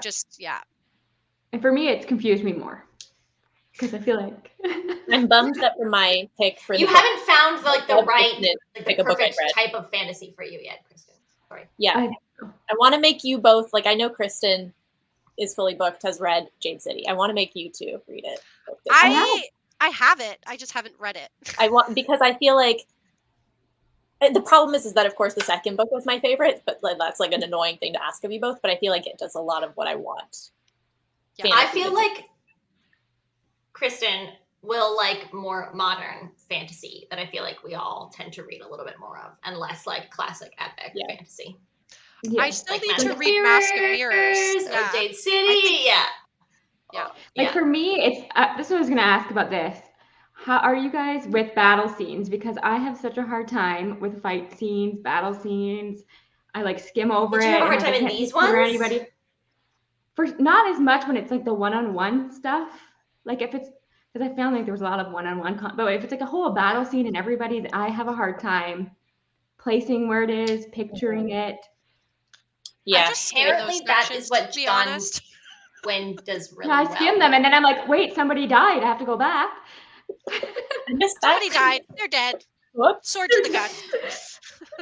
His entire 4th book of this series is in battle, is what I'm told. Like the entire 4th finale. But I'm told that people who don't like battle scenes were still so into it because at that point it's like that's so attached. I've heard that he does a very, very good job of writing battle scenes. Like that's That's what, apparently like, like I've a read- huge strength of this series. I've heard that, but I don't agree with it in his new series, so I don't know how we'll feel in this one because I didn't think it was But that that's because strong. in the new series he used too many specific terms of like types of axes and sea axe and this other axe, and you're like, what does it look Yeah. like? Sorry. Yeah, like I Like, can't and it was picture any just of this. See, but do he you was have a little to bit picture too it? descriptive with the Maybe weaponry. not. No, Because and I generally, don't like, picture so like this to stuff. answer Kristen's question, I don't always. I try to.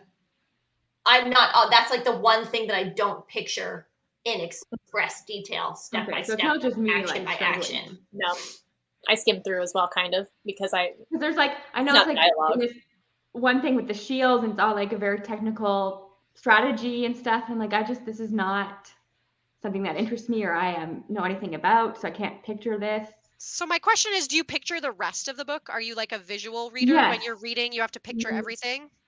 Not everything, but like a lot. most. See, I can't relate to that because that's not how I read. I do Yeah. not picture things that I'm I don't reading. You're an either. What's that Angela. called?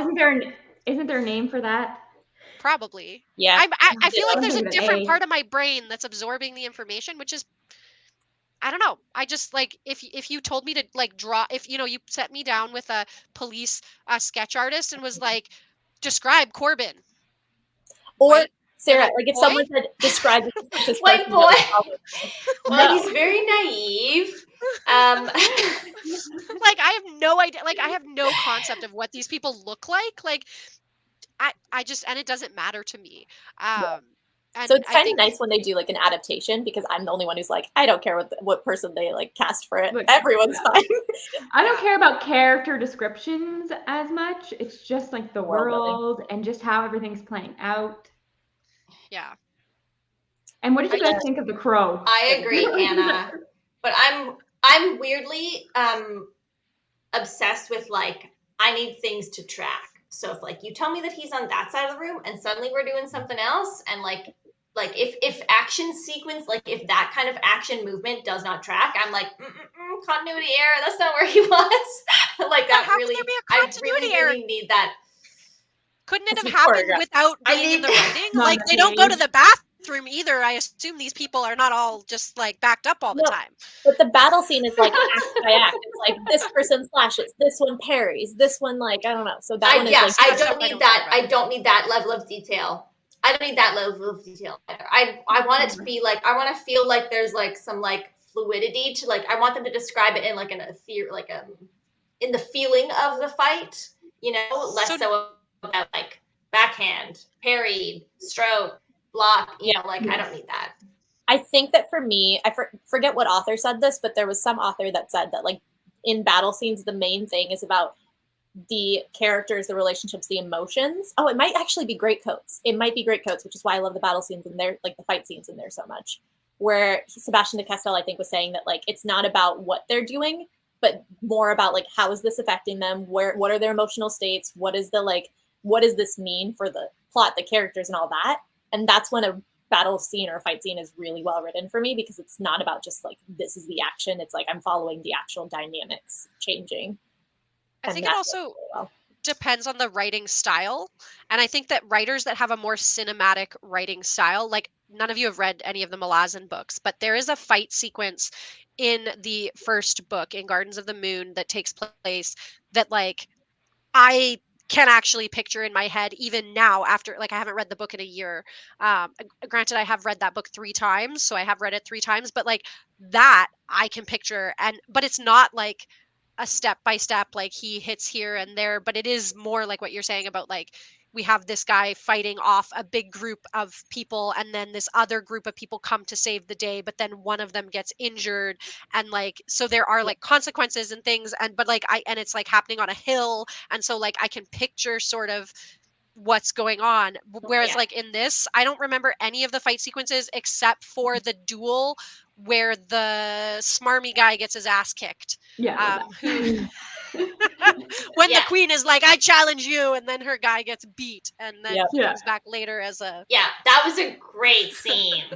That was good. Also when Corbin is like challenged at the end by Rafe and he's just like bam bam but like and like knocks him over in like 2 seconds, I was like yes. Rafe, I was so confused about what was going on in that Great Hall in the last, like in the climax of, because the time of like how long it took and like how big the space was, I was really unclear on. So I will say that about like when Ban's dad gets killed, Yeah. which like Yeah. I that was my big moment in this. That I was was your like, moment? oh, not his dad. I didn't cry, but I was very upset. yeah. And because he That died for was such a sad, stupid yeah. reason. I Mhm. mean, like it's a dead body. Like I understand that you're trying to like be, whatever, but like save yourself, not a dead body. Yeah. That's just my own And personal why is feelings the about dead bodies. blacksmith But caring about? Yeah. Yeah. yeah, but so it was like like that made me really sad. But then I didn't understand because there was a bunch of It's stuff that happened. Because then there was also like the chick who Evnis's son was in love with that like got killed. Yeah. And then like Yeah. when did That that happen? sister. And then there That's a bit, was yeah. Off like What's page. happening? It's all supposed to be playing at the same time, so I feel Yeah. like that's hard to write. yeah, Yeah. I just And it was didn't really, confusing that as a scene reader. confused me. Yeah. Yeah. I agree with this, and I think Oh yeah, now that I Rafe can remember, suck it. Yeah. Sarah was saying this about like Nether, where I think you said that you don't like following Veritas because you have to deal with Nether. I think that's why I didn't like Corbin for a big deal as well, where I was like, Rafe is just the most annoying, typical bully, and I just It don't is like stereotypical bully. Yeah. But he had to And be we there. had to have so Did many Rafe Did he? scenes. He He did didn't have need to be there as often as he was. but Mhm. That many he's times? the catalyst. Because you get Corbin, because otherwise you don't get Corbin's journey from like little boy coward who can't control his anger through to disciplined Corbin can kick your ass with one hand tied behind my Bam, back bam, bam. swordsman. Yeah. And it's like showing him as like the hero. He saves that one kid at Yeah, that but like moment. Rafe is one of those It was bully just characters so often. that comes up in books that like is just the bully for the sake of being the bully. Like He's there. It's Yeah. like, He's there his- specifically so that Well, Corbin what is His is Alan dad- always? What is Yeah. Alan always harping about this? Like the sociopathic bully. yeah, Chris. Yeah. I mean, it was Kristen. my issue with was there was just like so many scenes. Yeah, I was like when I compare bullies, Yeah. I think of like actually I can't remember. Maybe both Kristens have read Fireborn, right? Yep. Yeah. So when I think of like bullies, I really Yes, like yeah, bully same. is better. He's not just like a bully for the sake of being a bully, whereas this is like bully for the sake of being the bully archetype. Which bully? I think in it's supposed to be Fireborn? like a generational. He's a bully for the sake of being bully. Not in Flamefall, he's not. I haven't gotten there yet. Okay, in Okay, Flamefall, well, there's a little bit more typical me. subtlety. Yeah, And even in the but first he one, I is think just a dick. there's more subtlety. No, because the reveal you find out. Anyway, I'm not gonna go into spoilers, but like that The for me. reveal does not. You got to go to Hannah's comment here But, okay. because this is what I think is Rafe comes back down the later. road. Oh, see, it's all. That's what I'm telling you. It's all everything we don't like. It's all Ooh, important. what if Rafe is actually the bad guy? Like the bad chosen one? What if he's the good chosen one? There would be a twist. He's the Malta. He's the one who was the like long progression.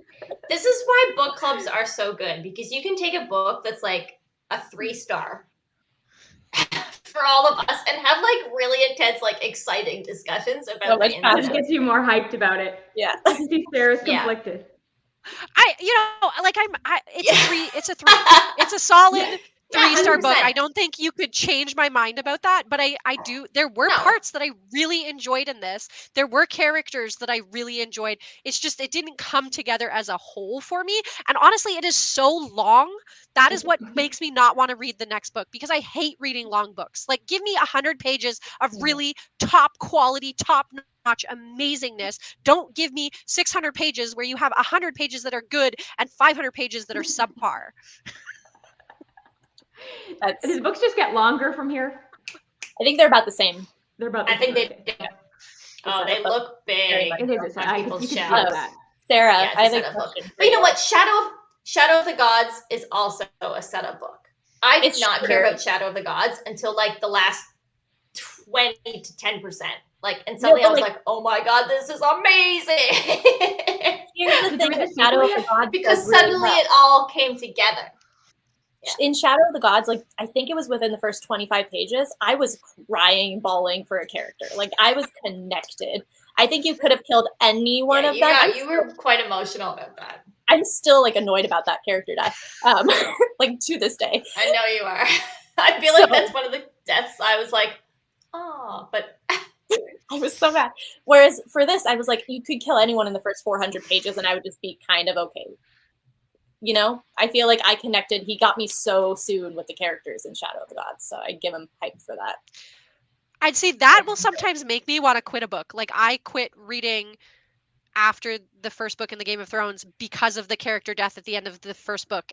And I was like, nope, I'm out. It was my favorite character. So I was so devastated. I was upset for like weeks. It was like losing a friend. I was like, I cannot. I do not want to be in this world because this author has shown me that he's not going to play by the rules that at that time the stuff that I had read did not have character deaths that's like what's that. good about that series. No.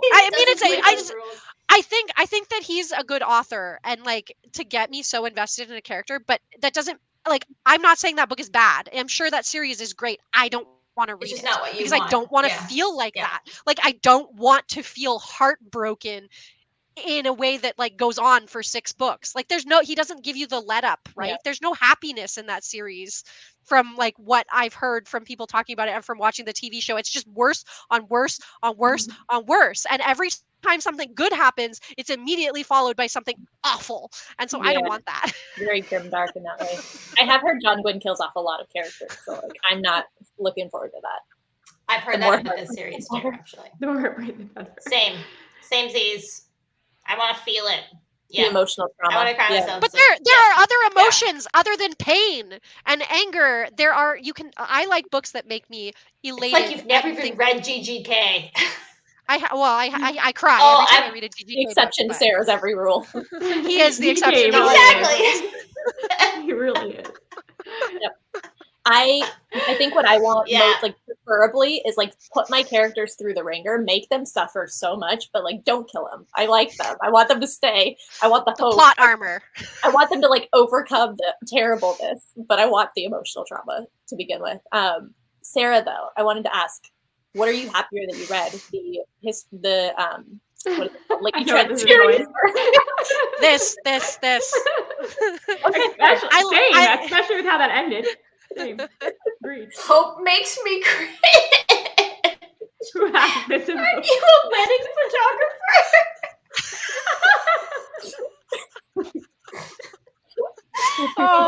Oh, too young to be so jaded. That's too funny. We're all too young to be so jaded. I know. I'm somebody who more happy cries than sad cries. So like I'll happy cry in a book more than that's my romance reading. I like the happy cry in a book. I do like that. I just happy cried reading a cozy. Happy cried at the end. I don't feel like I happy cry in books. No, I happy cry. I could not think of an example of a happy cry.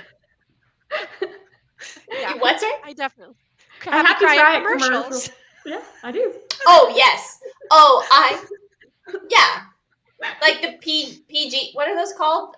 Like Procter and Gamble ones, like when it's like tied in with like moms and Olympics. Yeah. I cry when people win gold medals, like unrelated to my country whatsoever. Don't care about that event. When they're doing the podium with the national anthem, whatever it is, I'm just like, I can't imagine how this person's feeling in this moment. I'm like so overwhelmed for them.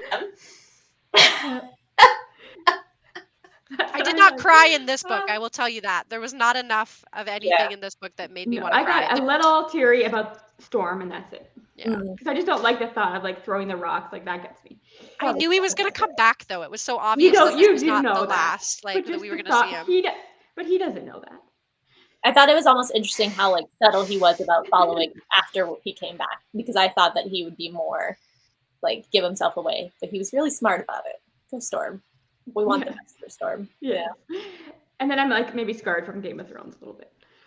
Yeah. When did you read that? How long ago? Oh gosh, I was in university. Yeah.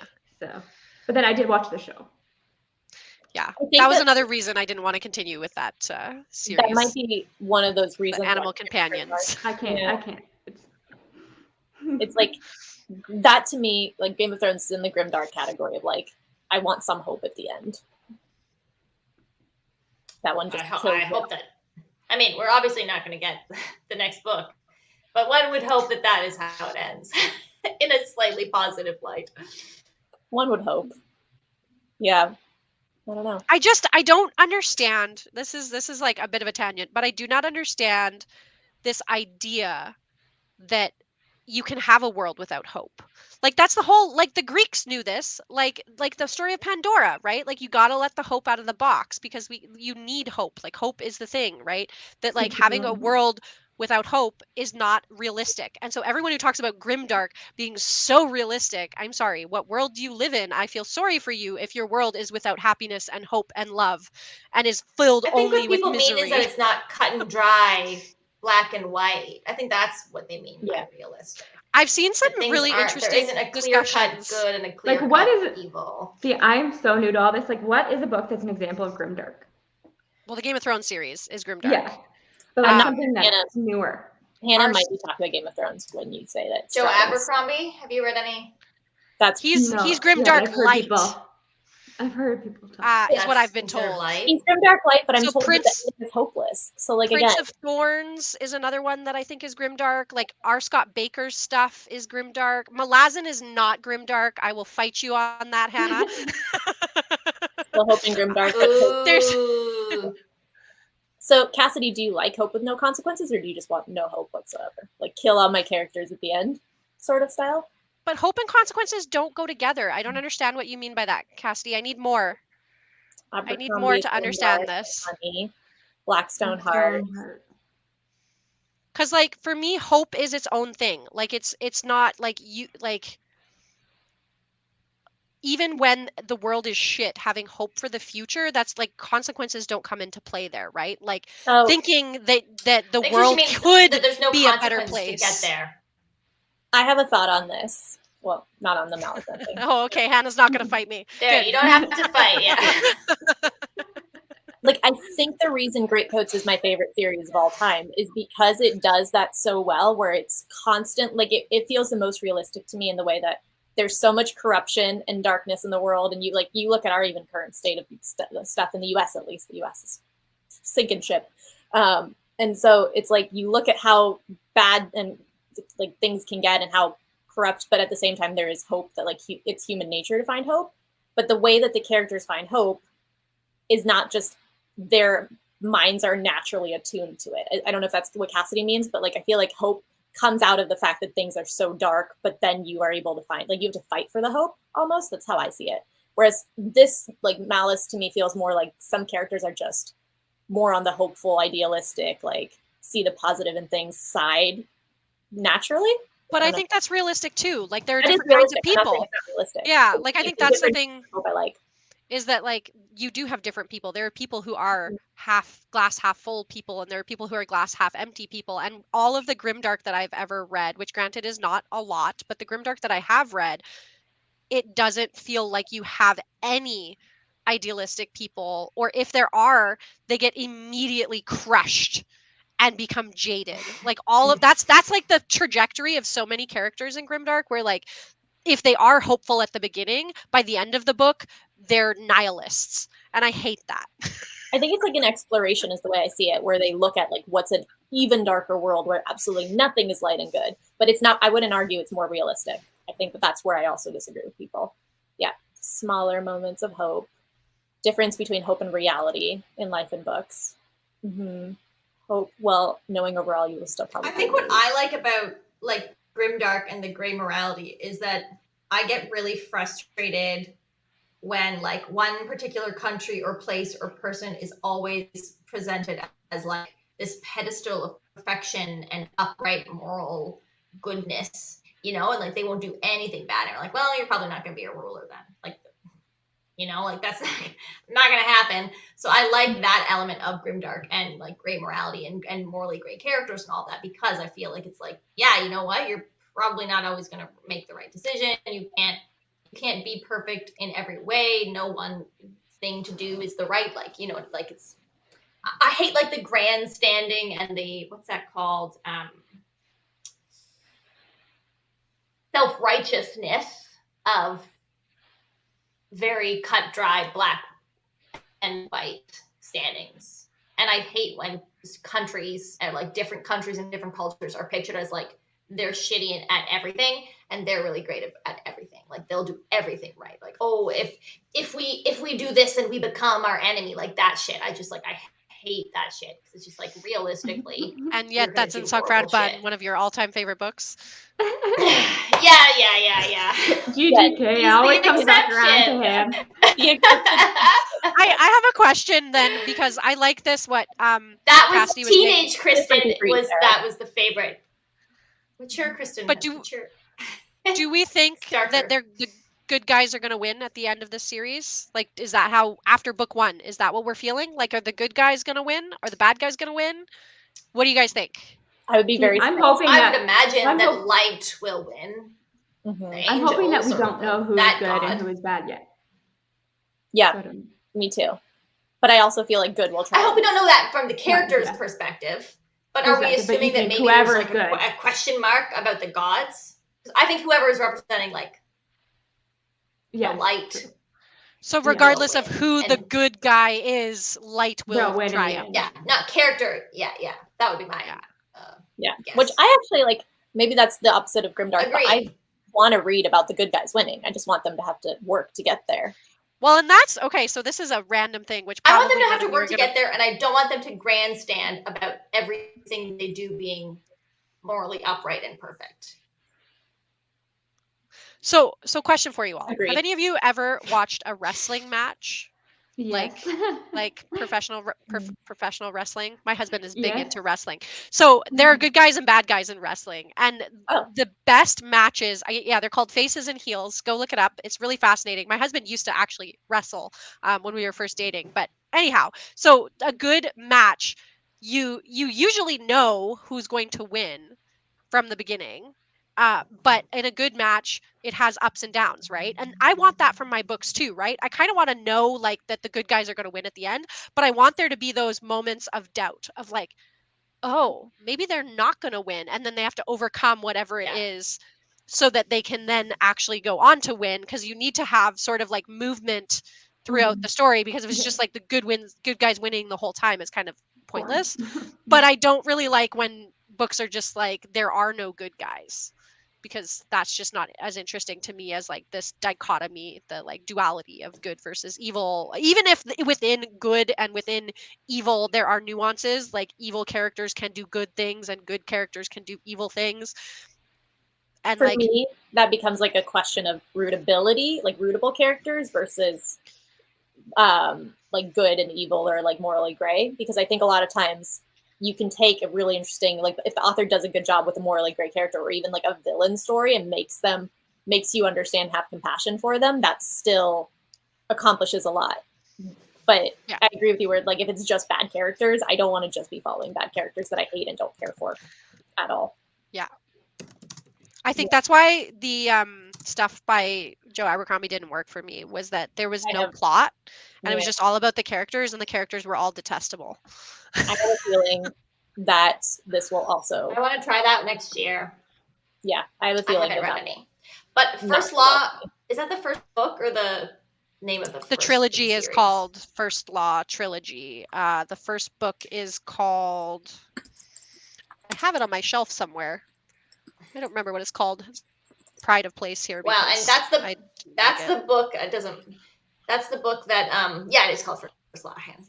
That made Taylor stop reading Grimdark. Even though, she was like, nope, not into it. I'm over this genre. I read all of the First Law and some of the companion books, and my favorite was Best Served Cold, because it was a revenge story and the main character was a woman, and it has the most memorable opening scene of like any book. It's such a memorable opening scene where she's falling down this mountain and you're in her head the whole time, and she's thinking about, I'm going to get revenge on the person who has just wronged me and thrown me off this mountain. And it is like so memorable, but that's literally all that I remember about that book so much. But like overall, like Best Served Cold, but I've been told that it spoils this, like the ending of the series for First Law. So you have to read First Law first. Yeah. The Blade itself. But I want to read. I love revenge stories. Love. Yeah, I remember that in particular. I do too. Started that book I'm very particular about them. Yeah. So. For example, what's that? Rage of Dragon. Mhm. Not a good revenge story. No. You know what? If you want a 'Cause good his- revenge story, Because his whole plan is, I'm going to get really good at fighting so I can challenge that person. Oh, That's no. it. That's his plan. Solid And you're just plan. like, what? I like intricate, schemy Count of Monte Cristo plans. Circling I, is back to hope. I Don't want loved the it. character to always have hope is probably a better way to phrase it. Want moments of doubt and sadness. Yeah. Yeah, I agree with Adding- that, Cassie. Yeah. Mhm. But I want there to be some hope at some point. Yeah, they don't need to be Pollyanna the whole time. I want Where the it's hope like, to be oh, my arm's cut off, but it'll be okay. No, I'm okay with them, like dealing with the trauma of the things that they're going through. But Yeah. I was gonna say the one of my favorite revenge stories is Hench by Natalie Zena Walshots. It's a superhero book though. It's not like traditional fantasy. And she's the main character. She is working for a supervillain when she is injured by a superhero, and she goes on this like spiraling descent into revenge against the superhero who has injured her. And like, I loved that book. It was so good. It was one of those Every time you talk about that book on your channel, I'm like, I need to read this book. the main character Anna. She's time. not. I hate She's superheroes, probably not a good. but I will She's read not that a good person. Like, I don't think she's a good person. Like, she works for a supervillain, and by the end of the book, she's essentially a supervillain. Like, we all know it's coming, right? But that, like, I still loved cheering for her. It's not my style of plan. I want the revenge plot. He's not the brightest. Yeah. It's the whole.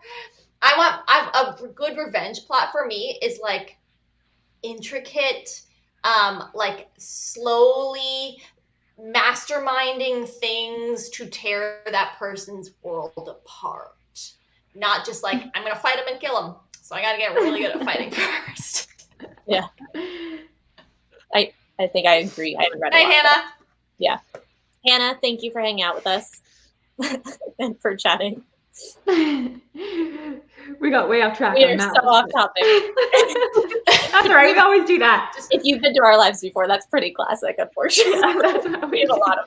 I feel like we discussed a lot of it.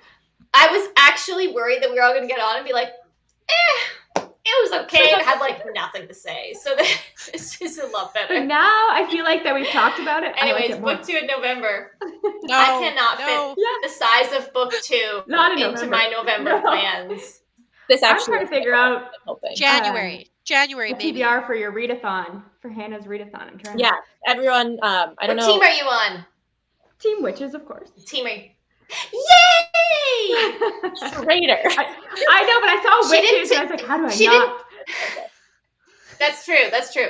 But you also, joining she was not on my team. She picked Kate's team for. Oh, wait, were you on my team for? You were on Kate's team or my team for? For the Tea Kingfisher? I think I did Kate's. Or was it Maria? Yeah, I was on exactly. Kate's. So she owed me. It was Kate. Yeah. I was with Maria somewhere. You can't separate the Kristens. I think that's fair. Yeah. Yeah.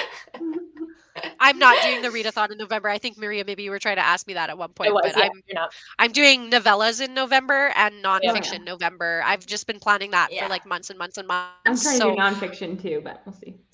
Yeah, I also need just a slightly lighter November because I'm doing Bookmas, so I need more time to you film in November. So I have all my videos ready. That is a project. Yeah.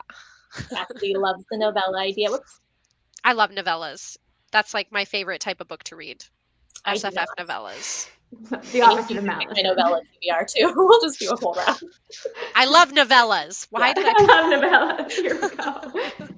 I know, like 3 minutes ago, you were like, give me 100 pages of like really solid, great storytelling. Novella. Oh, we should a lot more. Yeah.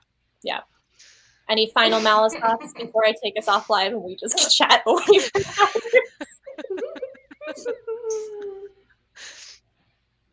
Nothing? No, No, I just good. hope that the second book makes me like this one more. That's Okay, what I my would- feeling. what I would actually like to know, I don't know how many people are here, but if people are watching this on the replay either, if you are going to read book 2, if you are interested in us all reading book 2 and doing a live, like Good point. please go to the Book Checkout Discord or to my Discord, the Bookish Discussion Society, and like let us know that you want to, because like if Yeah. there's like 10 people who want to do this and are going to be active in the chat and we can actually like pick a date ahead of time, I will read book 2. But if it's going to be like we're just going to read book 2 whenever and then we'll talk about it when we're all done, I am never going to read book 2. I'll So pin a comment to ask people that as well. so yeah, so let us know. And yeah, I feel like if we got like 10 people, including us, I would be okay with reading book 2. So that means there needs to be 6 of you out there. Cassidy wants you to read book 2. I also want you to read them quicker. That's my problem. I forget otherwise. I'll be here for lives. But Cassidy, you have to read them all too, because my problem is I'm going to read ahead of you, and then I won't be able to spoiler chat you, so that doesn't help either. But yeah. I will pin a comment asking that, and we'll find out, I guess. Alrighty. Thank you, anyone. Cassidy, thanks for sticking through the end. Thanks to everyone who chatted with us, and anyone who's watching it back on replay. Thank you for also through the meandering, but also let us know your thoughts and whether or not you loved Malice, love the whole series, where you're at with this. We'd love to get some comments after. And to wrap up, Cassidy's binging them next month. Perfect. That would be my favorite way to read it. Hopefully. We should see. Ooh. Alrighty.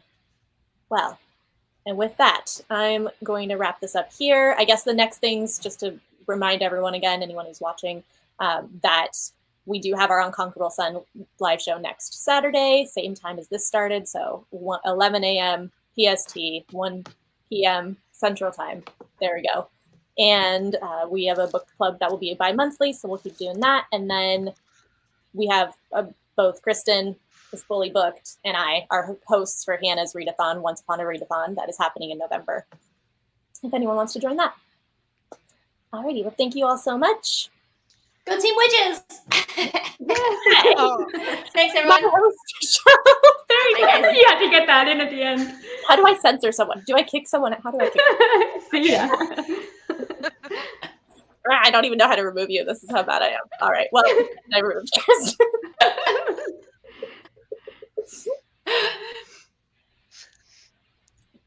For the Unconquerable Sun. Read the book. Read the book. Nice. Alrighty. Thank you, everyone. Bye, guys.